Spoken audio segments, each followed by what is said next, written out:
Assalamualaikum teman-teman, ketemu lagi di channel Misteri Sumatera. Salam Rahayu.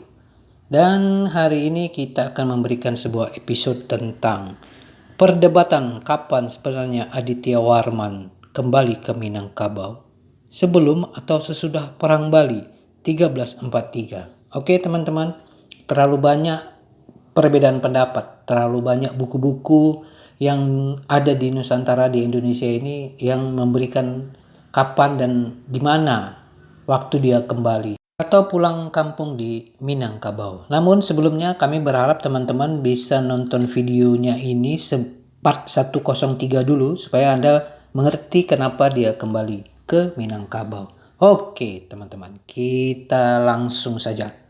Pertanyaan tentang kapan tepatnya Aditya Warman diasingkan atau kembali ke Minangkabau memang masih menjadi bahan diskusi sejarah yang menarik, karena catatan sejarahnya tersebar dan kadang saling tumpang tindih. Namun, berdasarkan berbagai sumber, berikut adalah rangkaian waktu yang bisa disusun secara logis. Membahas Aditya Warman ini sama pentingnya dengan membahas Gajah Mada. Karena Aditya Warman ini bangsawan Majapahit dan dia juga punya posisi penting di Majapahit tersendiri, dan dia mempunyai kerajaan sendiri di kemudian hari dan hingga akhir hayatnya sampai hari ini, nama besarnya dan kapan dia meninggal dan juga peninggalan sejarahnya masih ada nyata di Indonesia ini. Lain hal dengan Gajah Mada yang kapan dia tewas tidak tahu, makamnya nggak tahu, peninggalannya pun tidak ada, hanya cerita saja. Oke, kita bahas perkiraan tahun Aditya Warman kembali ke Minangkabau antara 1343 hingga 1347 Masehi, sebelum Perang Bubat yang terjadi pada tahun 1357 Masehi. Jadi Aditya Warman ini punya peran penting antara Perang Bali dan juga Perang Bubat, dan itu terjadi sebelum dan pergi dan sesudah dia pergi. Oke, kita mulai. Bukti pertama dari prasasti dan catatan resmi. Prasasti Amogaposa 1347 menunjukkan bahwa Aditya Warman sudah berkuasa di Minangkabau pada tahun itu. Ia menggunakan gelar Kana Kamedi Nindra dan menyatakan sebagai raja di Damasraya, wilayah inti Minangkabau di zaman itu. Artinya tahun 1347 adalah tahun pasti ia sudah memimpin. Kedua, dalam buku Gajah Mada oleh M. Yamin disebutkan bahwa Aditya Warman pergi ke Sumatera dalam 2 gelombang. Pertama, 1343 sebagai utusan Majapahit, awalnya mungkin sebagai wakil kekuasaan, tapi ada sebuah buku sejarah juga yang mengatakan sebelum tahun itu sebenarnya dia sudah pernah ke Minangkabau atau Sumatera. Yang kedua, 1347 mulai berkuasa secara mandiri karena hubungannya dengan Majapahit sudah tidak harmonis. Ketiga, faktor politik. Diduga bahwa Aditya Warman dikeluarkan secara halus dari Majapahit karena kekuatan dan pengaruhnya di istana membuat para elit Majapahit merasa terancam, khususnya menjelang Perang Bubat 1357. Dengan latar belakang bangsawan Melayu, Buddha dan darah Majapahit sendiri yang ada di dalam keluarganya, ia dianggap bukan Jawa Tulen dalam konflik internal politik Majapahit. Keempat, versi buku Tuan Kurau karangan M.O. Parlindungan disebutkan bahwa Aditya Warman pergi ke Sumatera untuk menguasai perdagangan lada dan tambang emas di Minangkabau dengan restu awal Majapahit, tapi kemudian berdiri sendiri. Ia membangun kerajaan Melayu Buddha bergaya Majapahit di pedalaman Minangkabau dan memutuskan hubungan politik dengan pusat Majapahit secara bertahap, yang di kemudian hari nama kerajaan itu yaitu Pagaruyung. Kesimpulan sementara, Aditya Warman kemungkinan kembali atau diasingkan ke Minangkabau sekitar tahun 1343-1345. Ia resmi menjadi raja dan mendirikan kerajaan di Minangkabau paling lambat tahun 1347, 10 tahun sebelum Perang Bubat, dan mungkin sekitar 3 atau 4 tahun sesudah Perang Bali. Perang Bubat bisa jadi salah satu akibat dari konflik elit yang sebelumnya juga menyingkirkan tokoh sekuat Aditya Warman. Namun, merujuk pada berbagai sumber sejarah, ada beberapa pandangan yang mengatakan kepulangan atau pengasingan Aditya Warman ke Minangkabau terjadi sebelum Perang Bali tahun 1343. Berikut penjelasan yang lebih runtut dan terkonfirmasi berdasarkan sumber. Kapan Aditya Warman kembali ke Minangkabau?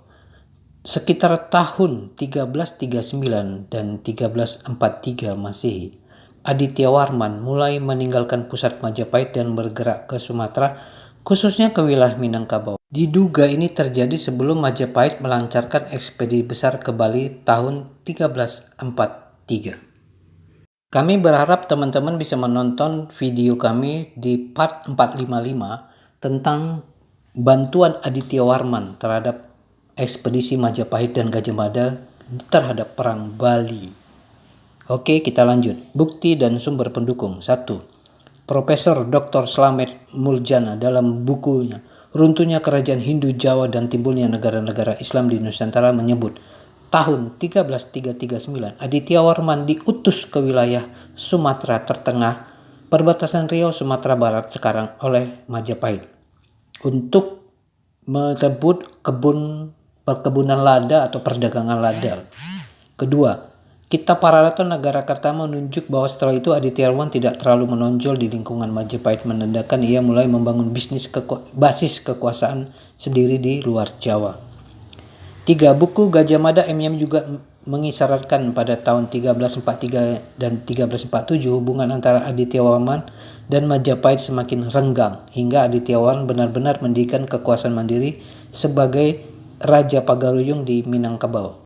Dalam buku Tuan Kurau karangan M.O. Perlindungan, alasan strategis kepindahan ini juga dikaitkan dengan kepentingan perebutan wilayah tambang emas di pedalaman Minangkabau dan penguasaan jalur perdagangan lada yang sangat penting di wilayah barat Sumatera.